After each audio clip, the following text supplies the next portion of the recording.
Good evening, everyone, and thank you for taking the time to be here today. I hope that you're having a lovely dinner. My name is Dr. Zelma Chiesa-Fuxent, and I'm here with Dr. Aaron Trucker. I'm from the University of Pennsylvania. My colleague is from the University of Toronto. So today we're going to talk a little bit about a topic that we're both very passionate about, and it's atopic dermatitis. Now, before we begin, I'd like to thank CME Outfitters for giving us the opportunity to be here today. And also, we would like to acknowledge the support of Sanofi Genzyme and Regeneron for providing an educational grant to be able to carry out this activity. So let's move forward. Okay. Now you do have our disclosures in your material, so we're not going to go over those. So some of the objectives that we're going to be covering today include, for example, the pathogenesis of atopic dermatitis, and we're going to focus primarily on newer developments in terms of the inflammatory pathways that are key to this disease. We're also going to try and improve your ability to detect the signs and symptoms of atopic dermatitis and just talk a little bit about how to make a better diagnosis of this disease. In addition to that, we're going to talk about recent developments in targeted treatment approaches. We're also going to go over clinical trial data that will be useful to help understand how to optimize patient outcomes. So we're going to start with the pathogenesis of atopic dermatitis, and I am going to shift now to my colleague Aaron. He's going to take the mic. Great, thanks. So we'll start, before we get into some of the content, we'll start with an audience response question. So the question is, which statement regarding atopic dermatitis is true? A, it presents the same in adults and children. B, systemic corticosteroids are adequate for long-term disease control. C, most patients can be managed effectively with once-daily corticosteroids. D, most patients with atopic dermatitis have a filaggrin mutation. So I'll give you a little bit of time to answer the question.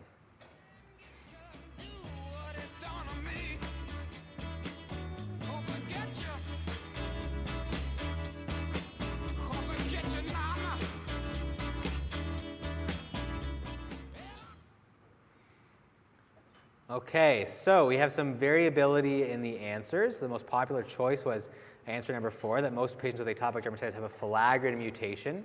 But the correct answer is actually 3. Most patients can be managed effectively with once-daily corticosteroids. And there we mean topical corticosteroids, not systemic corticosteroids. So that may have been what threw some of you off. But just to go through the answers one by one, it does not present the same in adults and in children. The areas that are involved on the body are frequently different, and we'll go over that in more detail later. Systemic corticosteroids are generally not the best treatment for this disease. They should be avoided whenever possible. The answer number 3 is correct, that most patients can be managed effectively with once-daily topical corticosteroids. And we'll talk more about that combined with other management strategies later. Even though filaggrin is the most well-described mutation associated with atopic dermatitis in terms of the genetics of the disease, actually most patients with atopic dermatitis do not have filaggrin mutations. So it is false. So we're going to talk now about the pathogenesis of the disease. And it's a fairly complex disease with interplay of a number of different contributing factors. Very important is skin barrier function or dysfunction leading to disease. Allergens can play a role, although they're probably not as important as some people think they are, or at least used to think they are. Immune dysregulation is hugely important, and we're seeing that now with all these targeted therapies that target specific parts of the immune system. There are specific parts of the immune system that are dysregulated in atopic dermatitis. The microbiome is emerging, as with many other diseases, as important for this disease, and the cutaneous microbiome is apparently very important, even in early stages of the disease. And genetics are important. I mentioned filaggrin before, but there are a number of other genes that can play a role in atopic dermatitis.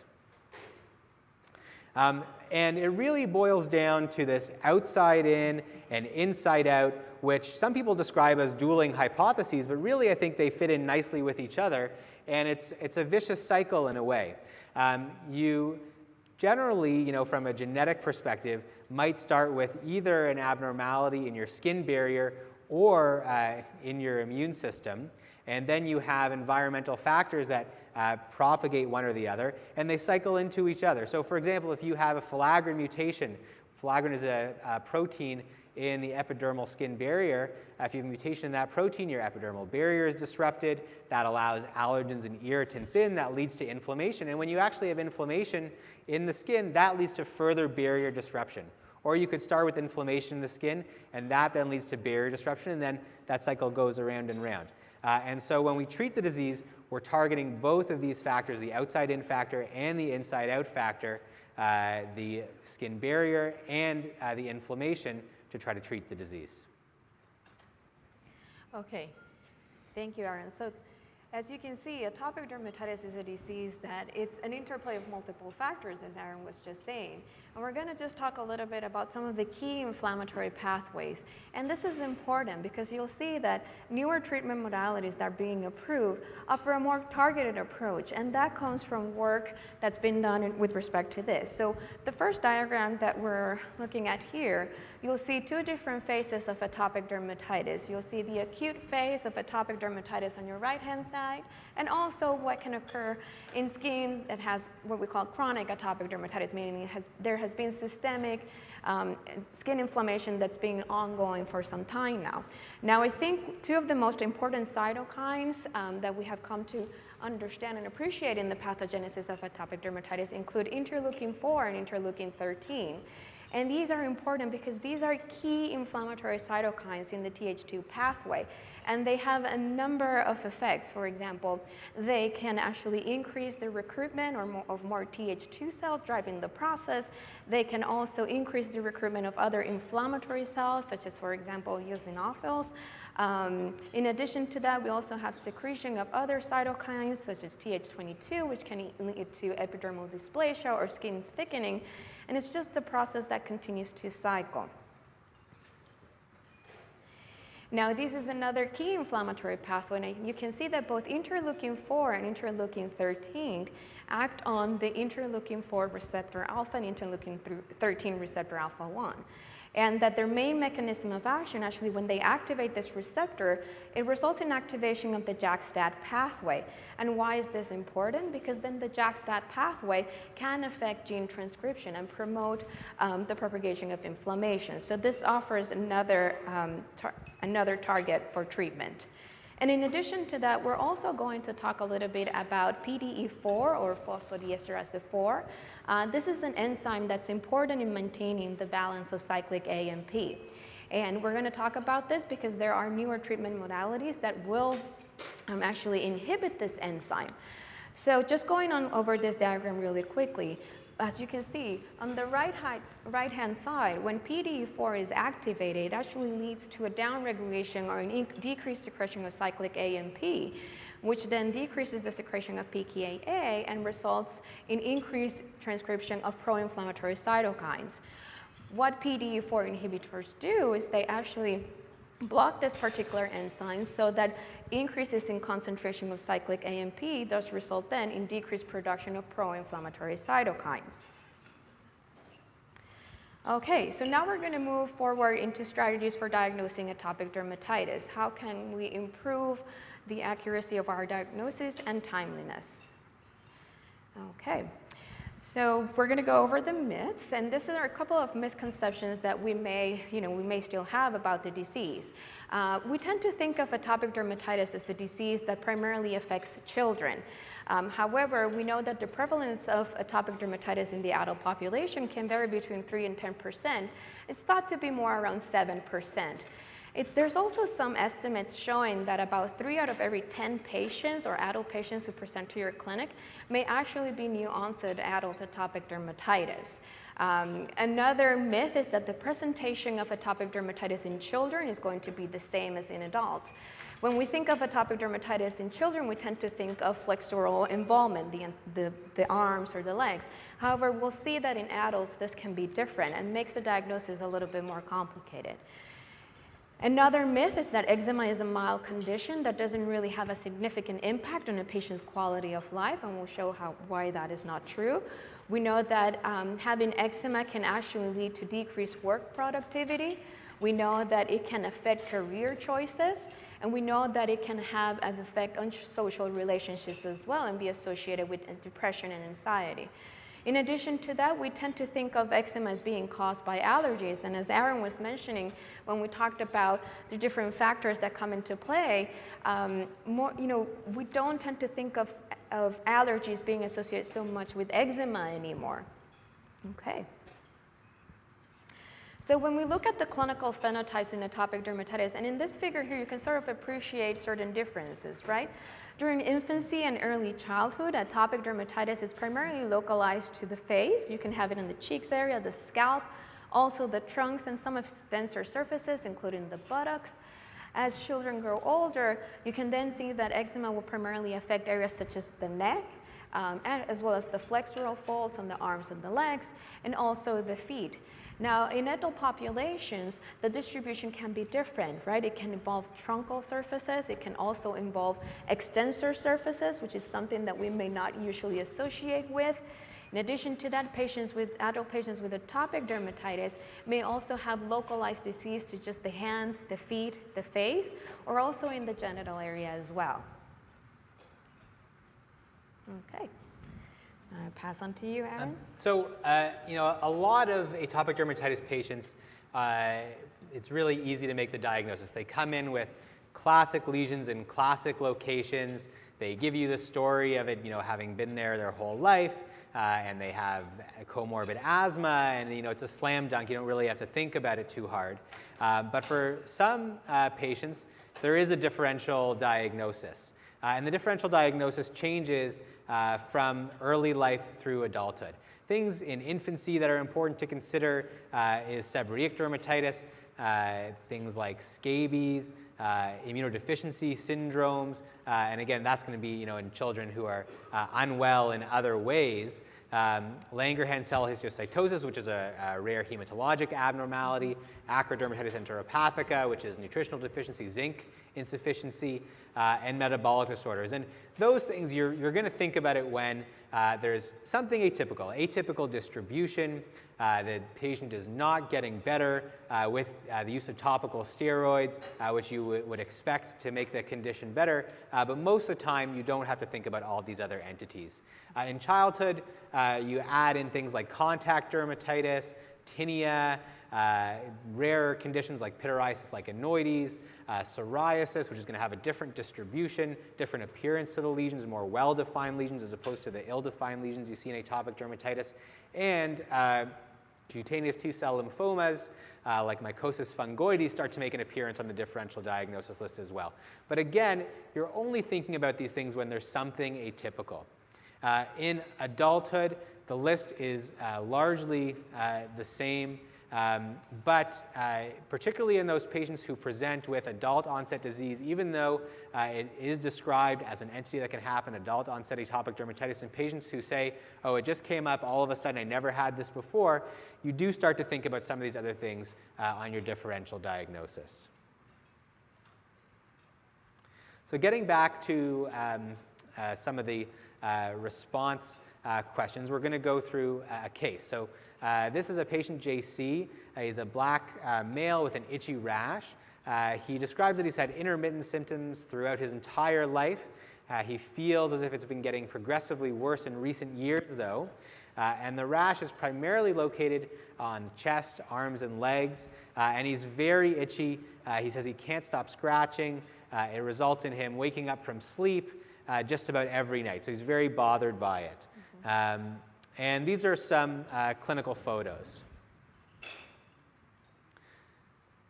And so you can see that in patients who have darker skin, that you don't necessarily see that bright erythema that you see in other patients when you have inflammatory dermatoses, but there is a deep erythema there. There is scaling, ill-defined plaques in this patient. So based on what we know so far, what would be your next step in managing this patient, JC? A, prescribe a topical corticosteroid. B, do a skin biopsy. C, refer for patch testing. D, refer for skin prick testing. Or E, I'm not sure. And we'll give you some time to complete that. And it's been the ruin of many a poor boy. In God, I know I'm one.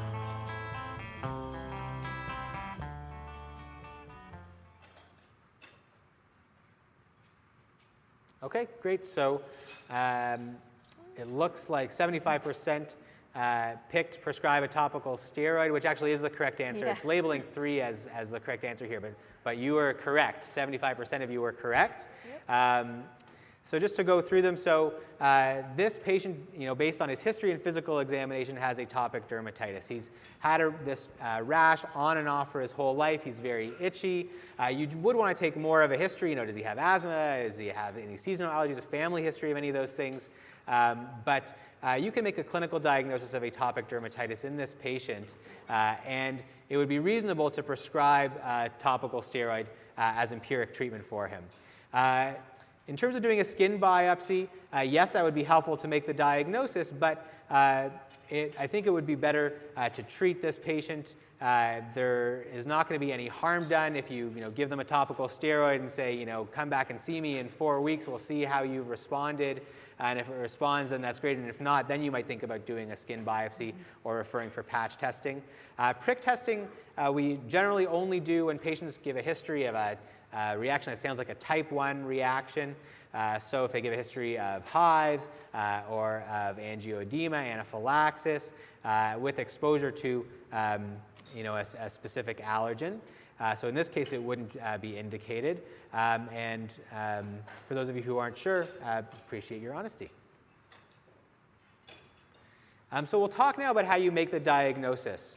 I've already touched on it a lot, throughout discussing that case. And in dermatology, obviously it's a very visual specialty, and a lot of what we do in terms of diagnosis is we look at the skin. And so I'm going to show you some pictures now that are examples of what atopic dermatitis can look like. And most of these cases are more on the moderate to severe end of the spectrum.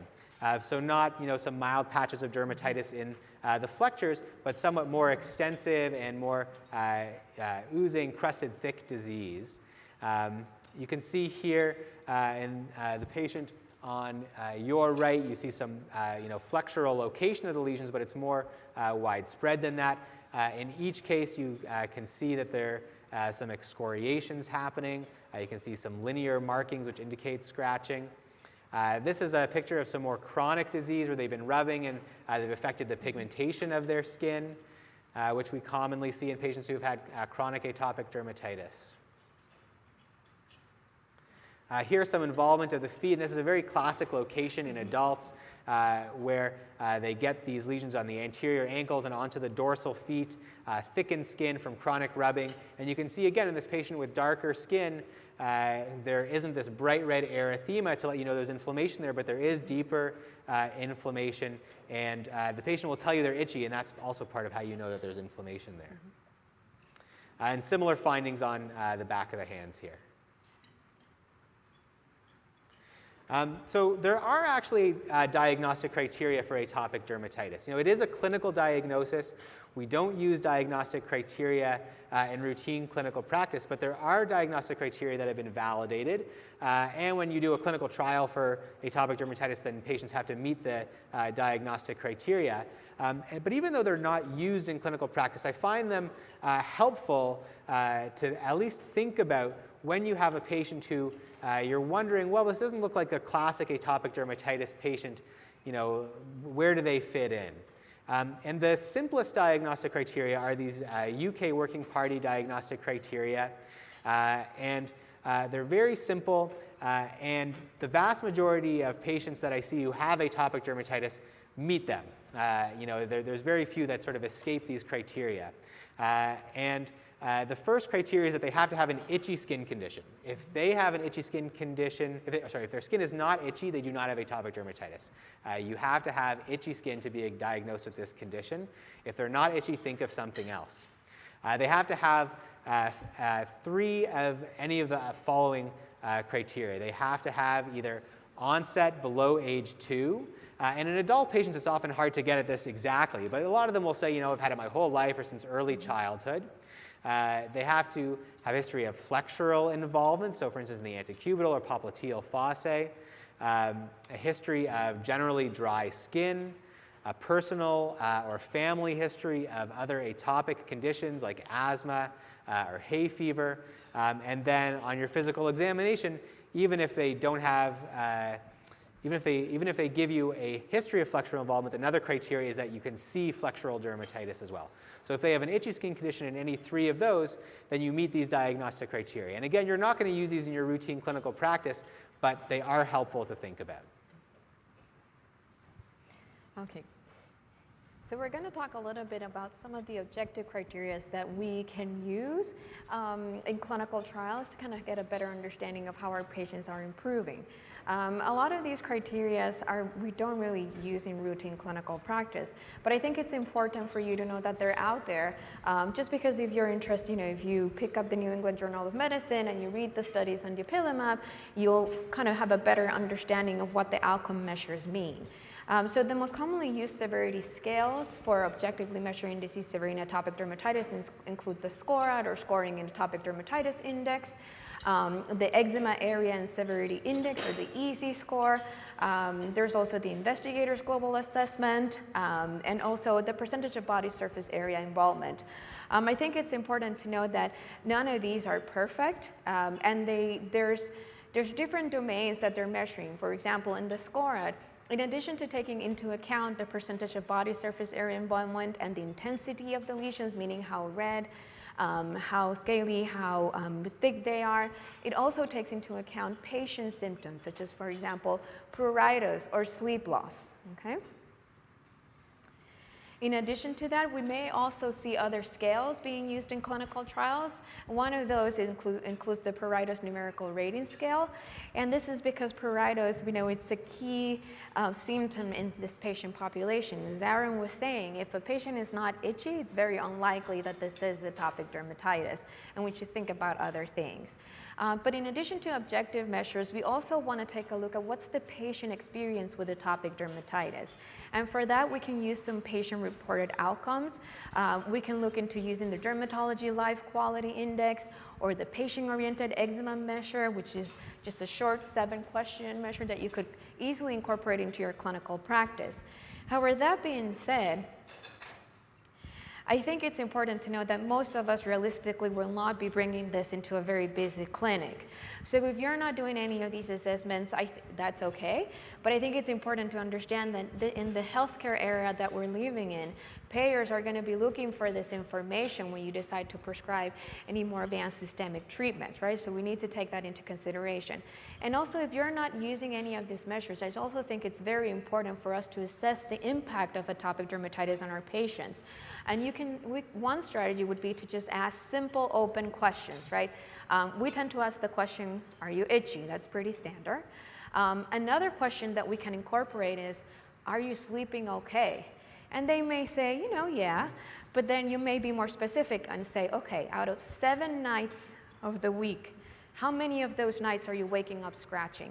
And then they might think about it, take a moment, and say, you know what, I think I wake up every day scratching. I'm not really getting a good night's sleep. And then we can start to get a better understanding of what that patient is going through. And that's important because there are higher rates of anxiety and depression in this patient population. Another question that I also ask my patients is, are you depressed or anxious because of your skin, of what you're going through? And patients may say, you know what, I'm not really depressed, but I'm anxious. I live with anxiety all the time because I don't know when the flares are going to come. Today might be a good day, tomorrow might be a bad day. And maybe no one has asked them that question before. So we have a few questions. Sure. Actually. So very good questions. So one of them is, do you need to have the itch for a certain time? Is there a time frame for the itch to make the diagnosis? And within the UK Working Party criteria, it's within the last 12 months. So it's not, you have to have had it for 12 months, but within the last 12 months. And there's different wording around that in the different diagnostic criteria. They're not all the same. Another 2 questions that sort of go hand in hand. Is there one outcome measure that assesses all key domains that patients can do in the waiting room, and is there something a primary care physician can do in 2 minutes? And so those sort of go hand in hand. I really like the POEM and the DLQI. So the POEM is a 7-question assessment. The DLQI is a 10-question assessment. They can fill it out in the living room. POEM gets at their symptoms, so how itchy are you, how is your sleep, and other symptoms. DLQI is quality of life, so their activities of daily living, how embarrassed are you because of your skin, those sorts of questions. And they're very easy to tally, and it gives you, it gives me, when I see the answers from my patients, a good sense of what they're going through, their level of disease, from their perspective. And I also think the patients like it too, because they feel like they're being engaged. They feel like their perspective on the disease is being heard. So if you're looking to do some sort of outcome measure, those are 2 good ones that don't take a lot of time because they can do it in the waiting room. And there's a question about whether or not are they free on the internet, and you can go online and you can download the PDF and make copies of it and distribute it. What I've done in my clinic is we use Epic as an electronic medical record. So I've actually, we created a smart phrase and we kind of embedded it into our medical record. So actually when RMA goes in to help us take vital signs and just kind of do the initial assessment with the patient, they'll actually take a few minutes to help the patient fill this out. So that's another way that you could try to incorporate that into your practice, but it's definitely something that they can do while they wait for you to see them. It's definitely a good idea because it engages the patient, right, in the physician-patient relationship in terms of treatment strategies. Okay. We can move on. Yeah, I think we should move forward. Okay, so now we're going to start moving a little bit, into the latest clinical evidence, new clinical guidance. So I don't know if you want to talk to this, I could just address this myself. Okay, so when we consider treatments for atopic dermatitis, right, you have a patient comes in, we made the diagnosis of atopic dermatitis, what are we going to do next, right? And when considering treatment options per patient, I think it's very important to consider 3 key elements. First of all, you want to treat the flares. The patient who's coming to your office is probably flaring and he wants immediate results, improvement, particularly in his itching. But you also have to think about maintenance therapy. And why is this important? Because eczema is that atopic dermatitis is considered a chronic disease, right? As we mentioned earlier, we tended to grow up with the notion that most people would outgrow their eczema, but we're finding that that's not true. Most people actually have persistent disease. Now, what's important to know is that disease severity may change through time, right? They may go from mild to severe or the other way around. So it's important that we take that into account when deciding a treatment plan. And in addition to that, we also have to incorporate patient preference, right? We may have an idea that this patient should be on an ointment or a cream as a topical steroid, but maybe the patient will not use that, right? And that brings the issue of adherence. Maybe the patient has concerns about systemic medications, and those things need to be addressed. Maybe the patient has also misconceptions about the disease. They'll come to you saying, well, why haven't I outgrown this? Is this something that I'm eating? Is there an allergy? Should I get tested? So we need to think about all those things when deciding a treatment plan, okay? And what should be our goals for treatment? And actually, there's no clear definition. There's no magic thing that we can go and look up. But I think that these are important, kind of goals to reach, right? We want to maintain a state in which the symptoms are mild, where it has a minimal impact on our patient's quality of life. We don't just want our patient to get through the day. We want to help them feel good about themselves. We also want to have a longer control of the disease. We want to decrease the rate of acute flares or disease exacerbations. And when those flares happen, we also want to manage them quickly and effectively. And that doesn't necessarily mean giving a course of oral steroids, right? It may mean just having the patient increase the potency of their topical corticosteroid. But that education is going to be key. So we're going to go into that in a second. Now, if you look at the most recent guidelines from the American Academy of Dermatology, you'll see that most of our patients can be actually managed with topical moisturizers, topical corticosteroids, or other non-pharmacological interventions. And that is true because most of our patients will have mild to moderate disease. Now, in patients with more moderate to severe disease or disease that cannot be controlled with these topical or non-pharmacological interventions, then we should start thinking about moving on to phototherapy or perhaps other systemic medications. So where do we start? And I think the most important encounter that you're going to have with your patients with atopic dermatitis is that first visit. That is perhaps the longest visit you'll ever have, but education is key. And as I mentioned previously, a lot of these patients will come in with a lot of misconceptions about their disease. And if we don't take our time to educate the patients, it's actually going to be more difficult to control them because that can have a direct impact on adherence to treatment. For example, a patient may come in thinking that, you know what, I just need a steroid to get this to go away. But you need to take a step back and counsel your patient. This is a disease that's probably not going to go away at this point. And this is a disease that requires that you maintain a skincare regimen all throughout your lifetime, right? And we usually recommend the use of gentle lotions, emollient soap, free of fragrances. If you look at the data, there's really no clear recommendation of which one is best. I usually go with what my patient likes to use, as long as it doesn't hurt him, right? To improve patient adherence. So that's going to be your baseline: education, basic skincare regimen. Now, for patients that we cannot manage with those interventions, or patients where we can see that there's evidence of active inflammation, then we can go on to consider topical interventions. And one of the best evidence we have out there is for the use of the topical corticosteroids. In addition to that, you can consider the use of topical calcineurin inhibitors, perhaps for more sensitive areas or for more long-term use, such as, for example, pimecrolimus or tacrolimus. And you can also look into the use of topical PDE4 inhibitors, such as, for example, Eucrisa, which was recently approved. Just to give you a sense of perspective, right? We don't really know where the topical PDE4 inhibitors are going to fit with the topical calcineurin inhibitors. I think it's important to note that they're thought to work kind of about in the same efficacy range, although we haven't done really any head-to-head comparison clinical trials. They may offer an option for our patients who really don't want to do topical steroids, or for those who have concerns about using steroids for a very long time. Those can be another alternative treatment. So we have a few questions related to this. So someone asked if steroid, and there's a lot of really great questions, and I won't be able to get to all of them right now, so I apologize for that. But one of the questions is steroid ointment or cream better? Generally, ointments are thought to be more effective because they're more hydrating, but they're greasier, so patients often don't like applying them. So if it's going to increase adherence, the patient says, oh, I really only like creams, then I'm fine with that. But ointments generally are better. And then there's another question of is twice daily topical therapy best for flares? And actually there's evidence that once daily is just as good as twice daily for atopic dermatitis. And that decreases the burden on patients and what they have to do, and probably increases adherence to only require it once a day, and probably is safer too, because they only have to apply it once a day. And there was another question about bleach baths. So bleach baths is when you put some chlorine bleach in a bathtub, dilute it down, and essentially make a swimming pool in your bathtub.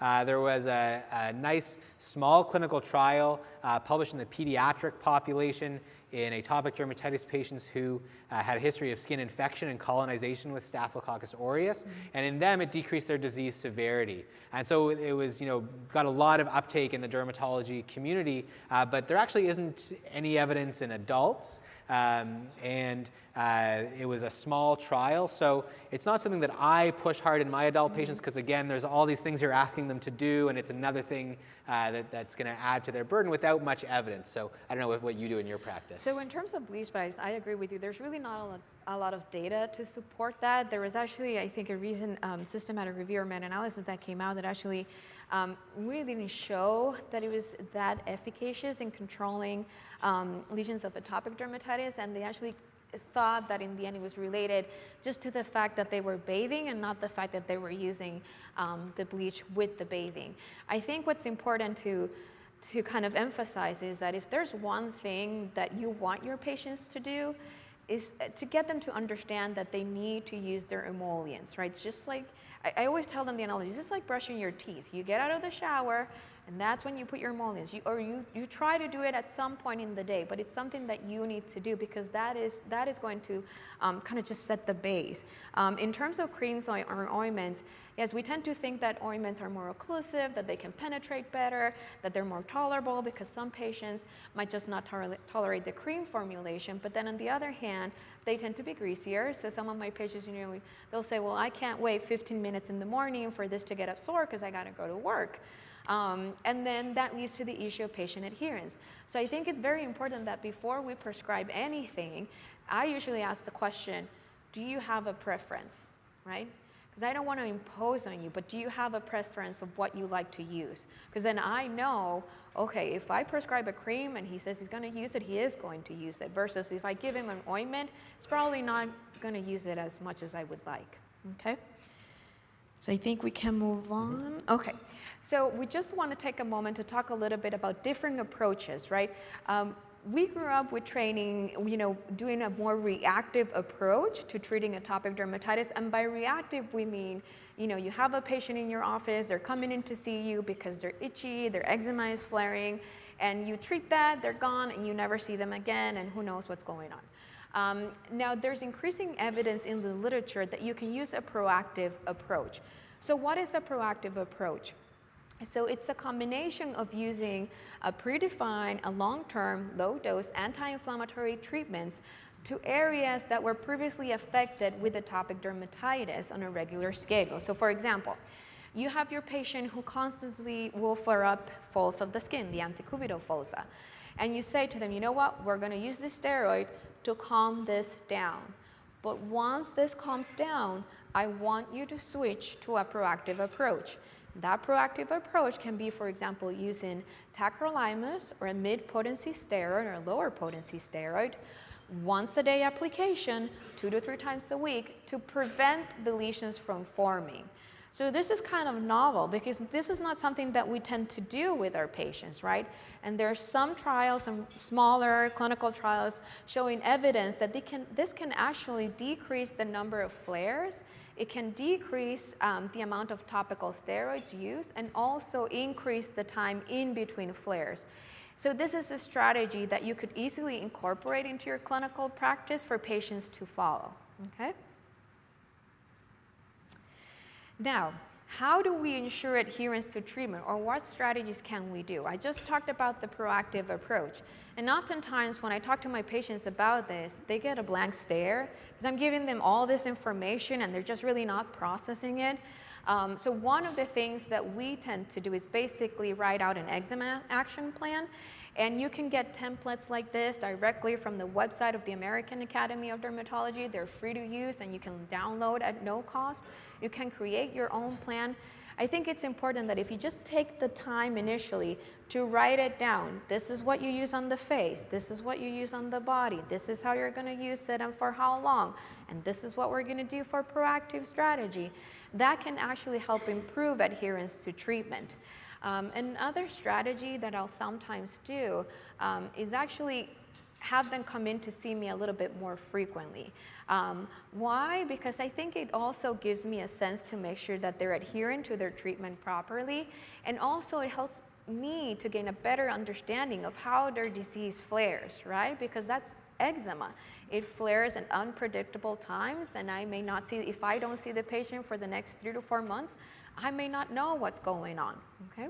And these written plans are very helpful, and they can be built into your after visit summary too, right? So you can have a template for these that you build in, and all you have to do is fill in the exact names of the medication that you've prescribed, and the rest will auto-populate. Okay. Okay.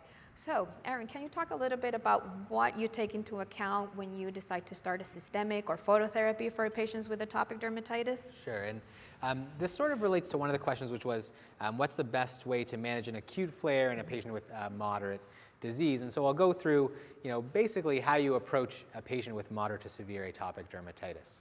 But before we do that, we'll go back to our case.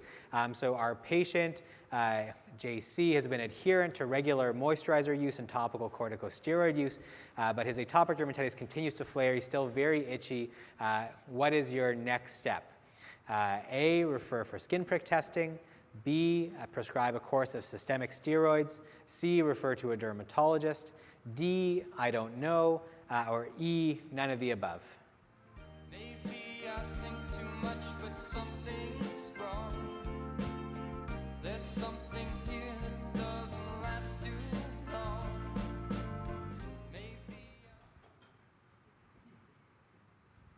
Okay, so the correct answer was refer to a dermatologist, but there was an answer that we didn't put up there as a choice that also I think would be reasonable, and I'll go through that. So the first answer, refer for skin prick testing. Again, we only do this when there's a history suggestive of an IgE-mediated, a type 1 hypersensitivity reaction like urticaria. So in this case, that wouldn't be the next step in management. I mentioned earlier that we try to avoid the use of systemic corticosteroids in atopic dermatitis whenever possible for a number of reasons, including their side effects, which you're all well aware of, but also because even though they are effective at relieving an acute flare of atopic dermatitis, patients with atopic dermatitis often get severe rebound flares when they come off their steroid, even if you taper slowly, and it's often even harder to treat thereafter. I mean, that's generally anecdotal, but when you talk to people who see a lot of patients with atopic dermatitis, everyone has those stories. The third answer, which we think is correct, is refer to a dermatologist, because this is a patient now who has moderate or severe disease. They're very troubled by their rash, and they're not getting better with standard therapy. Another option that we didn't put up here that would also be reasonable, and that might be what I would do next after they were referred to me perhaps, would be to increase the potency of their topical steroid. So that's something else you could consider, but also this would be a reasonable patient to send on to a dermatologist to discuss other possible management. So now we'll move on to get a little more in detail on this. Oh, sorry, excuse me, before we do that, we have a question for you. So this isn't like a quiz. This is what we're curious, because we just said that we would recommend referring to a dermatologist. So if you could just tell us what information you hope to receive if and when you send your patients to dermatology. So more related to diagnosis, to the treatment plan, the follow-up plan for this patient, anything that you should be monitoring, the dermatologist would like you to monitor, and you can't, pick any. You can't select as many of them as you like. You can only pick one. So just pick your most important one for you. Thank you.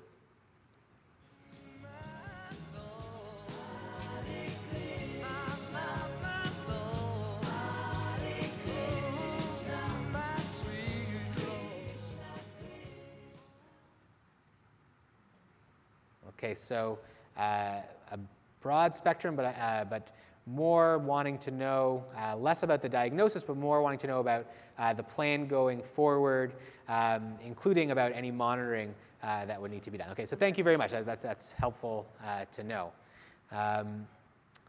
Okay, so I'm going to go step by step now through this algorithm. This figure was modified from an article recently published in the Journal of the American Academy of Dermatology as an expert opinion piece from the International Eczema Council on when it's appropriate to start systemic therapy. And don't worry about the small type, because I'm going to make it bigger as we go through it. So the first part of the algorithm is, does this patient have moderate to severe atopic dermatitis? And one of the questions was, how do you assess disease severity in practice? Well, we could say, well, do an easy score, and there's banding for the easy scores, and do a POEM, and there's banding for POEM. But in your routine clinical practice, you're not necessarily going to do those things, but you're going to look at their skin. How thick are their lesions? How much erythema is there? And how extensive is it? Approximately what is their body surface area? And there are different cutoffs that have been published, but if someone has 10 or more percent body surface area involved, that's pretty significant.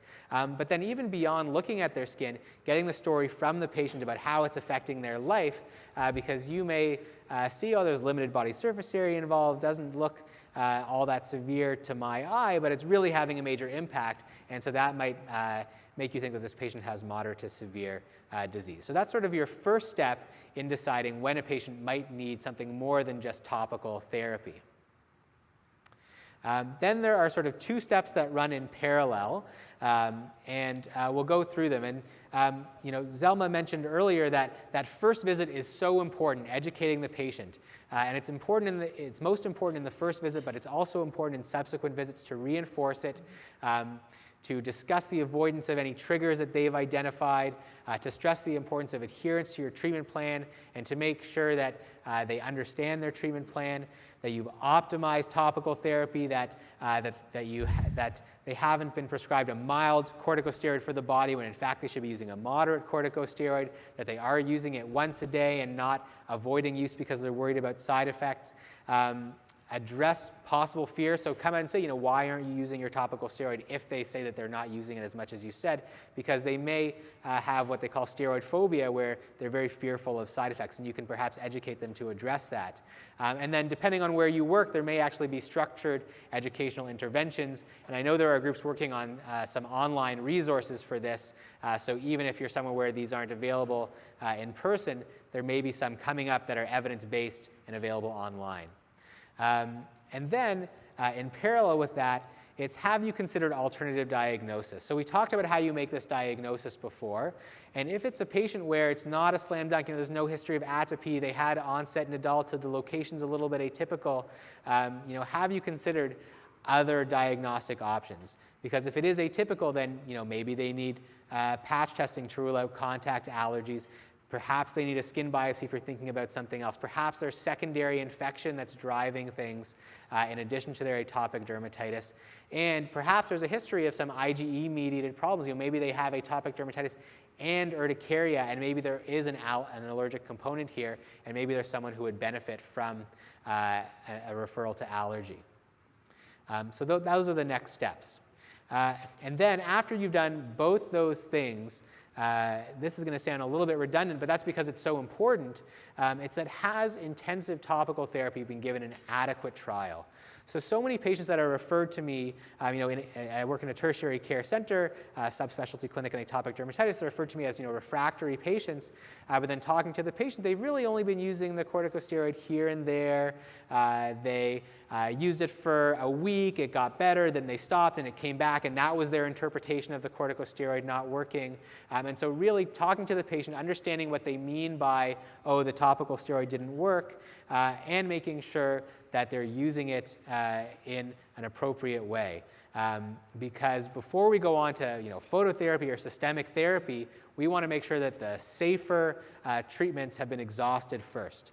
So that means an appropriate trial of 1 to 4 weeks of topical treatment. And that works even for patients who have moderate or severe disease. You'd be amazed. Patient comes in covered with atopic dermatitis, 2 weeks of a medium potency topical steroid, and they're clear in your clinic 2 weeks later. So making sure they've really had that adequate trial. And then some physicians recommend wet wrap therapy and soak and seal, where you get the skin wet and put topical steroid on top. But those are sort of more advanced, and I usually don't have my patients do those things, but some people do recommend those. So after you've done that, after you've established this is a patient who has moderate or severe disease that is truly refractory to topical therapy, the next step is to consider phototherapy. We've said in select patients here, and that's because it's often not available in your area, or the patient has a job that doesn't permit them to go for phototherapy because it means going to a clinic 2 to 3 times a week for treatment. So it's just not convenient for everyone and not feasible. One question that I ask before sending someone for phototherapy is whether they think their atopic dermatitis gets worse in the sun, because for some patients they do identify that as a trigger, and if they tell me that their eczema gets worse in the sun, not from heat, not from sweat, but specifically from the sun, then I'll avoid exposing them to ultraviolet radiation, which is what phototherapy is. And so that's really the next step. After the patient has moderate to severe disease, you consider phototherapy. If they are a candidate for phototherapy, there are different types. The two that are most commonly used for atopic dermatitis are broadband ultraviolet B therapy and narrowband ultraviolet B therapy. Narrowband is thought to have perhaps a better safety profile in terms of skin cancer risk, sunburn risk, whereas broadband is perhaps thought to be more effective in itch, but there's not a whole lot of evidence to back any of that up, to be honest. But we do know that they both work to a certain extent to treat atopic dermatitis, and they're both fairly safe. It's also safe an effective option in the pediatric population. Although we don't have an amazing understanding of the long-term skin cancer risk, they're thought to be safe. They do require a long-term course, so approximately 24 treatments, again going 2 to 3 times a week. So it does require a real commitment from the patient to go through with this therapy because adherence can be a challenge. So if they either are not a candidate for phototherapy or they've tried phototherapy and it was not effective, then that's when you start to consider moving on to systemic therapy. This patient who has more than just mild disease, they've tried topicals, they've either tried phototherapy or it's not an option for them, you've considered all the other diagnostic options, now it's time to move on to systemic therapy, and I'll let Zelma talk about some of the specific things, unless you've noticed any questions that you think we should answer now. So I think we have a couple of questions that we should go over with respect to just the topical treatment. So there was a question here about, do you recommend saran wraps over steroids and moisturizers overnight? And I think you kind of went over it saying that, you know, these are a little bit more complex in some cases.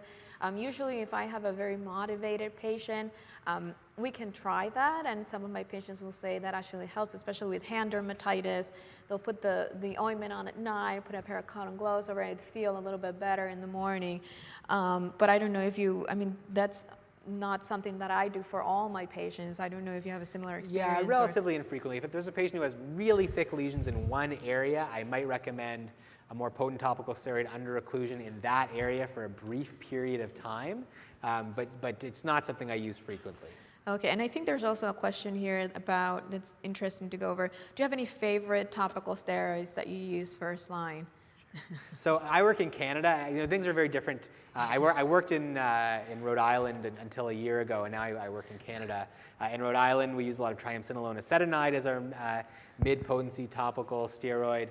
There were a few that we used for more mild disease, mostly, you know, hydrocortisone, you know, 1% or 2%.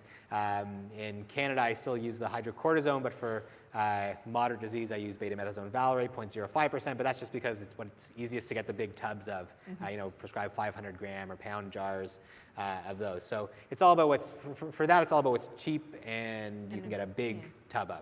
Yeah, I agree completely with you. And it's also, you have to take certain things into consideration, right? Where is the patient going to be applying the steroids? Is it going to be on the face, the genital area, or is he going to be using it in places such as the arms, the legs, where skin's a little bit thicker and we can tolerate something that's a higher potency? In terms of, from my experience, choosing between, for example, clobetasol or betamethasone, actually, I usually get prescribed what I can get approved by the insurance company, right? And that's truth. I can sometimes, there's really no studies comparing which one is better. Again, what you can get for your patient and what they will use or adhere to, as long as it's safe for the area that's being applied and they can tolerate it, then I think that's an option. There's no one better than the other, in my opinion. And again, right, we do use a lot of triamcinolone, just because it comes in a big jar, right? And they can use it for a little bit longer. It will last them longer. And sometimes if I'm a little bit, you know, I have a patient, adult onset eczema, but I'm still a little concerned this might be something else, I think it's a little safer to just go with something that's in the mid-potency range and see how your patient progresses, just so you can get a better sense of what's going on. There's one more question that I think we should answer before we move on, which is a good question.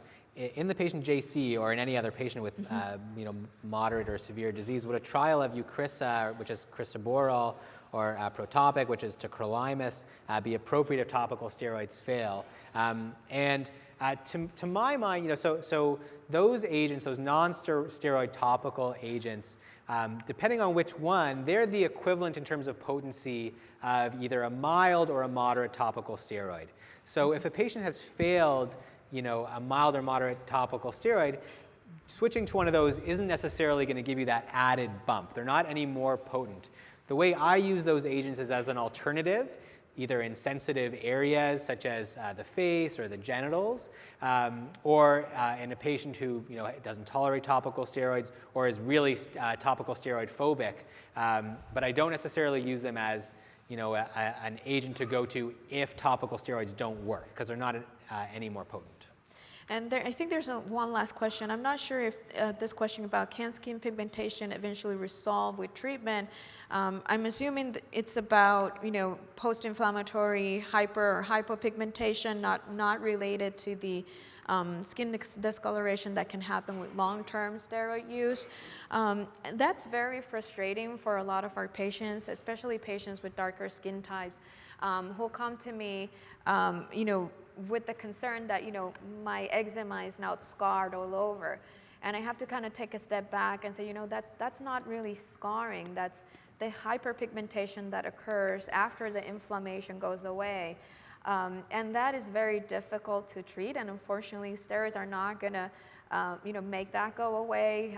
Sometimes patients will come in asking for bleaching creams, and they don't really work that well in those particular cases. I'll sometimes use them off-label for lack of anything better and just give it a shot, but there's really no great evidence to support that. And it can take a long time for that pigmentation to kind of restore. And by long, I mean years at a time. So I think that's why it's very important to help control the acute exacerbations quickly so we avoid those long-term effects. Okay. So I think we're going to move on, and we're going to talk a little bit about some of the systemic medications that we can use for atopic dermatitis. Now, most of the treatments that you see listed here are not FDA approved for use in atopic dermatitis. We use them off-label except for dupilumab. In Europe, cyclosporine is approved for the treatment of atopic dermatitis, but not in the United States. And so when you're taking into consideration what to use, I think it's very important, and there's a question that alludes to this, whether or not treatment can exacerbate other comorbid diseases, is because when you're dealing with an adult population, that population may have an array of other diseases, for example, high blood pressure, diabetes, renal disease, and these medications can have effects, depending on the one you're using, that can be detrimental for those conditions, right? We know that long-term use of corticosteroids and many other effects can cause uncontrolled blood pressure, uncontrolled diabetes, worsen diabetes. When looking at azathioprine, cyclosporine, particularly with the cyclosporine, I think it's important to know that it's one of our more fastest acting drugs where we can provide relief to patients in as early as 2 weeks. One of the major issues with cyclosporine is that we really want to avoid using it long term. Just because we know it can have detrimental effects in terms of blood pressure, it can affect the kidneys, among other things. In addition to that, methotrexate works a little bit, it's a little bit below cyclosporine in terms of the data that we have so far, and it works a little bit later on. So if you're planning on using things like methotrexate, mycophenolate mofetil, or azathioprine, it's important to realize that those medications take a long time to work. It could be anywhere from 8 to 12 weeks. So you may want to consider bridging therapy, right? You may want to use a short course of oral steroids and then kind of, ease those treatment in. But you have to let your patient know that it's going to be a while, and we have to kind of hold on through all that entire process. With respect to blood work monitoring, most of these medications will require monitoring, such as, for example, a CMP or a CBC to monitor for blood cell counts as well as for liver functions. Some of them we may need to monitor lipids. Dupilumab, which is a human monoclonal antibody, and we'll get into that, actually does not really require any blood work monitoring. I don't usually do any blood work monitoring before I start patients on dupilumab. I don't know if your experience is similar to that? Yeah, no, I don't. Okay. They've usually had something done because they've had some of these other agents at one point, but not specifically for Okay. And in terms of the side effects, it's important to note that the most serious or common side effects are going to differ, right? In the case of azathioprine, there is concern about immunosuppression and skin malignancies, particularly non-melanoma skin cancer. Again, with cyclosporine, we think about renal insufficiency.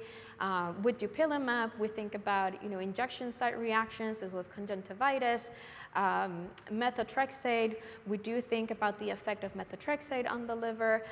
Most commonly, we might see just GI intolerance or nausea or fatigue. And with mycophenolate mofetil, again, gastrointestinal side effects tend to be the most common. And if you do have a woman of childbearing age, you do want to take into consideration that you want to be careful when prescribing things like methotrexate or mycophenolate mofetil, because if in the event of an unplanned pregnancy, okay? Okay, so now we're going to move and talk a little bit about dupilumab. Again, as I briefly mentioned, dupilumab is a human monoclonal antibody. It is so far the only FDA-approved systemic agent that we have for patients with this disease. Now, what you're seeing here on your screen is the results of the Chronos study. The Chronos study was a 52-week or a year-long study looking at the safety and efficacy of dupilumab with concomitant use of topical corticosteroids. So patients were randomized to one of three groups. They could have either been on the placebo plus topical corticosteroid group, the dupilumab 300 milligrams every 2 weeks plus topical corticosteroids, or dupilumab 300 milligrams weekly plus topical corticosteroids. And what you're seeing here we should note that the every 2-week dose is the approved indication. Sure. So as you can see, the effectiveness was about the same between the two dupilumab arms, and so they had the every 2-week dose approved. Exactly. So when a patient starts treatment with dupilumab, they will receive a loading dose of 600 milligrams, and then it's 300 milligrams every 2 weeks. That's the FDA-approved dose. So what you're seeing here is the percentage of patients who achieved a 50% improvement in their EC score from baseline. So that means from what their EC score was initially, 50% improvement from that number. And you can see that we can start seeing separations of the curves between placebo and dupilumab as early as 2 weeks, okay? And that response was about 80%, varied between 78 to 80% in our dupilumab treatment arms compared to 37% in our placebo-treated group. And that response was sustained throughout the 52 weeks of the study. And here we have EZ90. This is even a more stringent criteria because it's looking at the percentage of patients who achieved a 90% improvement from their baseline EZ scores. And again, you can see that we start seeing differences among the groups, placebo versus dupilumab, as early as 4 weeks in this particular case, which continues to increase throughout the study. It achieves about a 43 to 40% improvement around 16 weeks, which was one of the primary endpoints of the study. And again, that was sustained throughout the 52 weeks compared to about 11% in the placebo-treated group. And I think one thing we need to mention is, the response rate in the placebo-treated patient. I think it's important for you to see that patients did improve on placebo, and that just goes to show that a topical treatment regimen can help improve a subgroup of our patient population when done properly. And that's usually what happens in these clinical trials. There's a large placebo effect, and a lot of it has to do because their patients are being more consistent with their topical use. Okay, in terms of adverse events, I think it's important to know that when looking at the rates of serious adverse events or adverse events across the 3 study groups, they were pretty much similar. Perhaps of note that's important is injection site pain was a little bit higher in patients with dupilumab treated than placebo.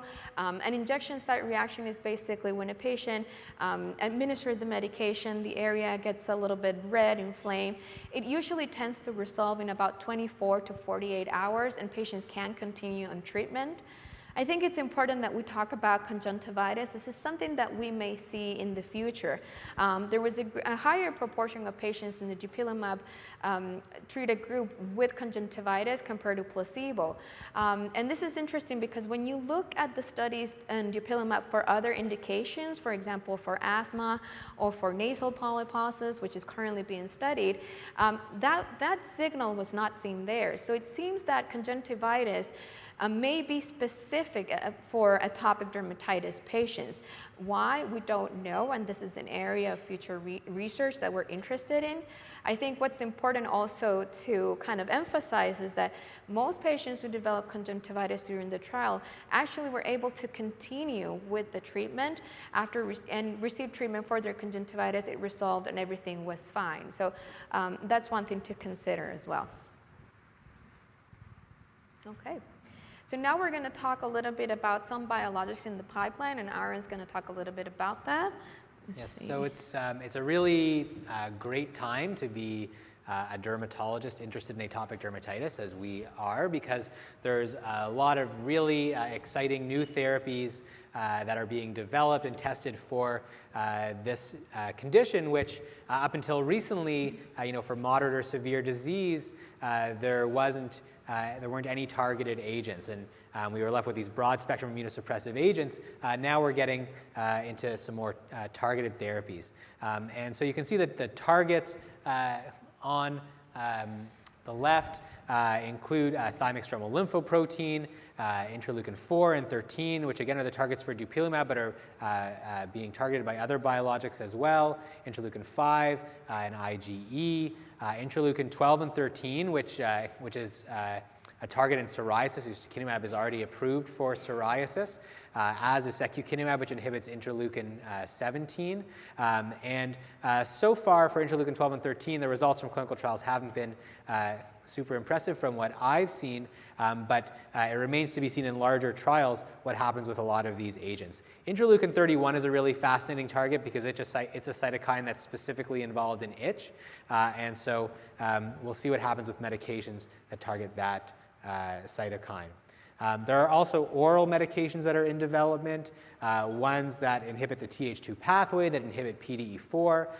There apparently is a fourth histamine receptor that I was not aware of until recently, H4. So antihistamines generally don't work very well for atopic dermatitis itch. So things like diphenhydramine or hydroxyzine or any of the non-sedating antihistamines that we traditionally use for things like urticaria don't really work well for the itch of atopic dermatitis, but apparently agents that target this H4 receptor might be more effective, and so it'll be interesting to see what comes of those trials.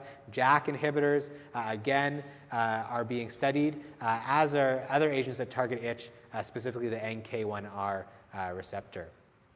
And there are other topical therapies that are being developed as well, ones that target PDE4, the aryl hydrocarbon receptor, JAK inhibitors, and very interestingly, we mentioned briefly before the importance of the microbiome in this condition. So colonization with Staphylococcus aureus is thought to play a major role in the pathogenesis of this disease, and so there are actually studies showing that if you can change the microbiome directly by putting friendly bacteria on the skin to replace the Staphylococcus aureus, that you can treat atopic dermatitis. So again, we'll see what happens there, but a very exciting time.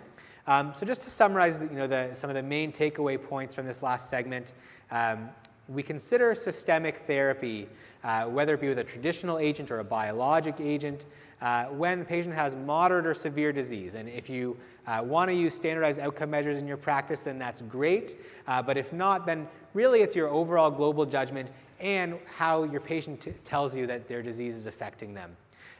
You want to make sure that they've had an adequate trial of topical therapy and really probing when they say, oh, it didn't work, what do they actually mean by that? What have they done and what has been the actual response? Consider aggravating factors like infection, potential allergic contact dermatitis, especially if the distribution is wrong, and if whether they are a candidate for phototherapy or if they've used phototherapy and it didn't work before. That's basically the pathway to consider when to start systemic therapy.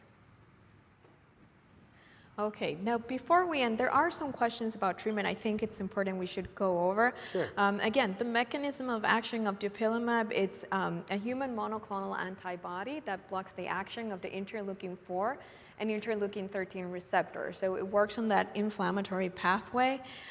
There's a question here, and this is one that we usually get in clinic as well. Any concerns with the carcinogenic effects of I assume it's topical tacrolimus? Do you want to talk a little bit about Sure, it? yeah. So topical tacrolimus or protopic and topical pimecrolimus, which is Elidel, are calcineurin inhibitors.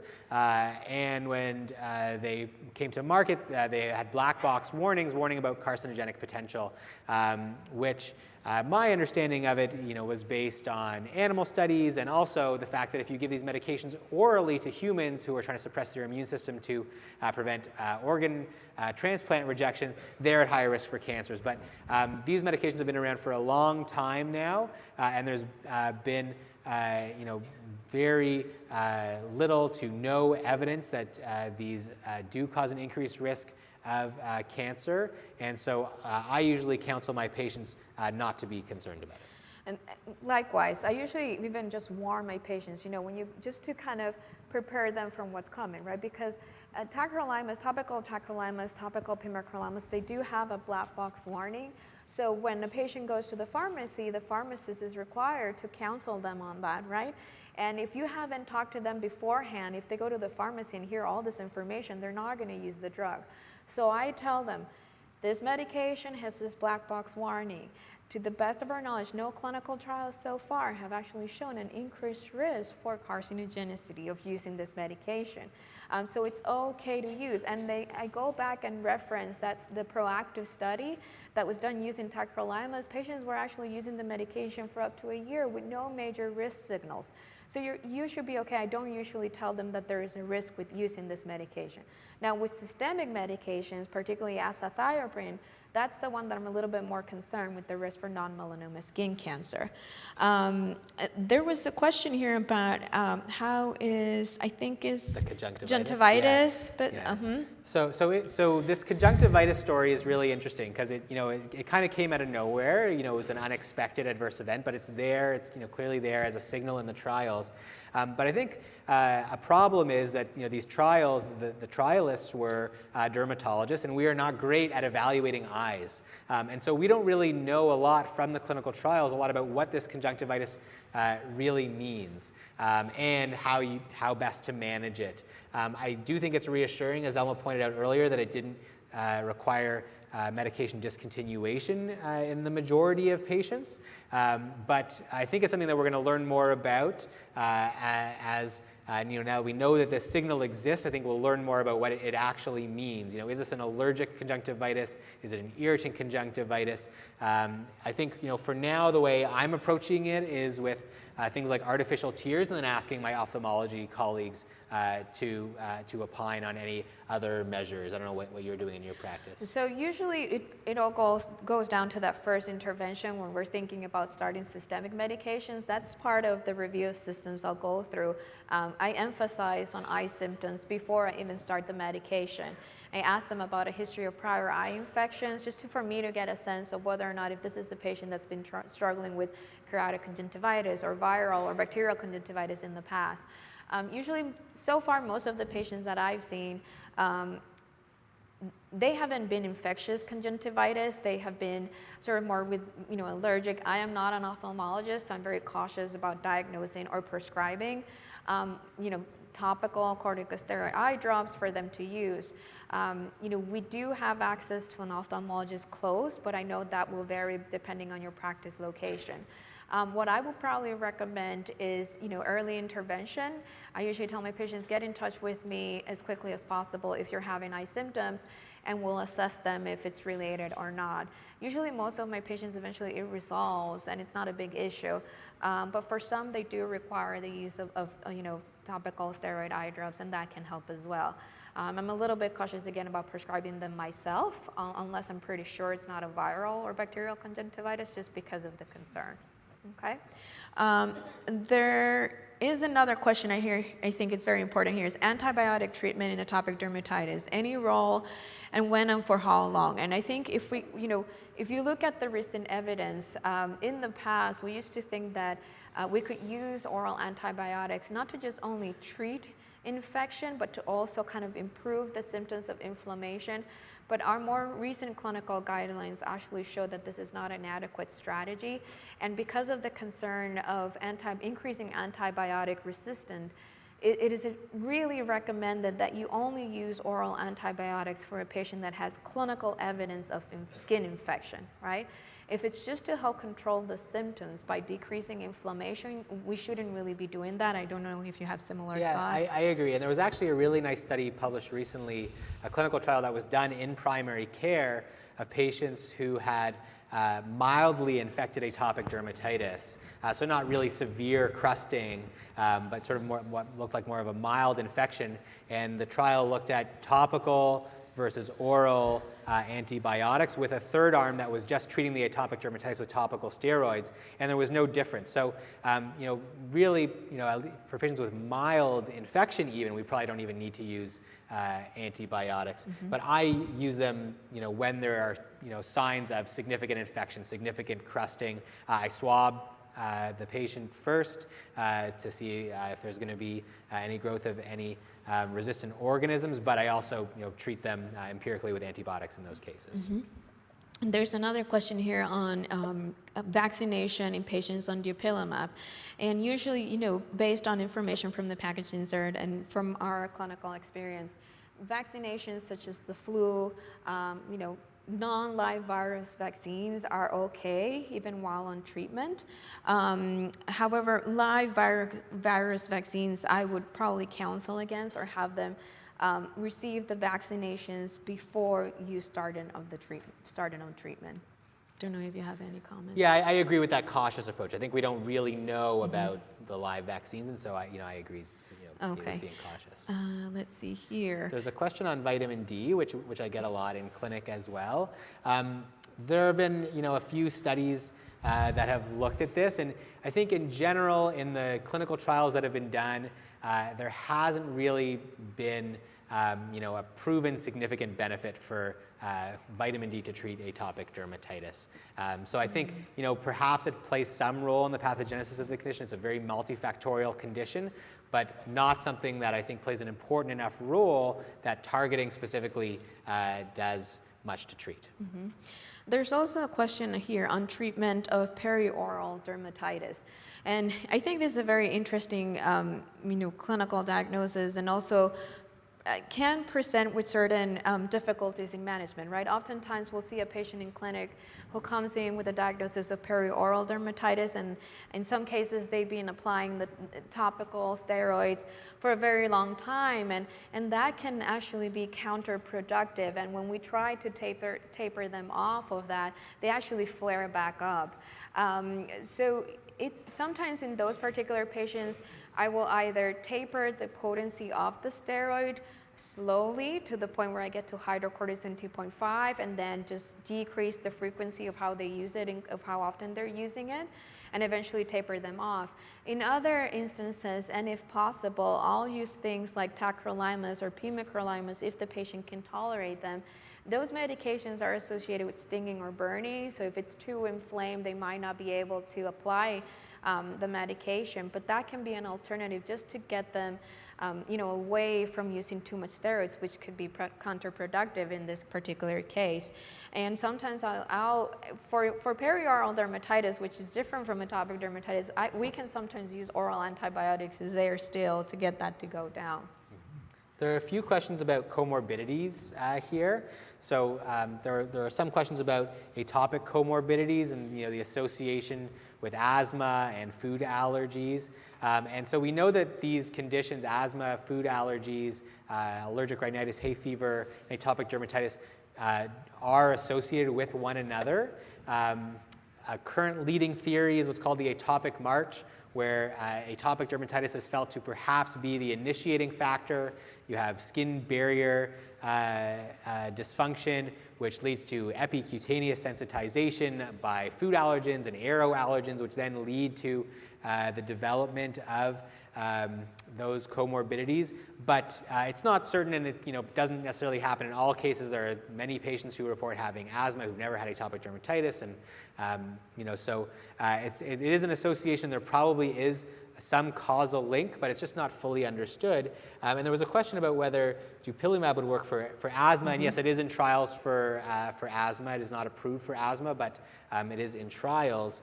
And then there are also questions about other autoimmune comorbidities. So I don't necessarily think of atopic dermatitis as being, autoimmune, so to speak, but it is an immune-mediated condition, and in epidemiologic studies is associated with things like chronic urticaria, inflammatory bowel disease, those types of conditions.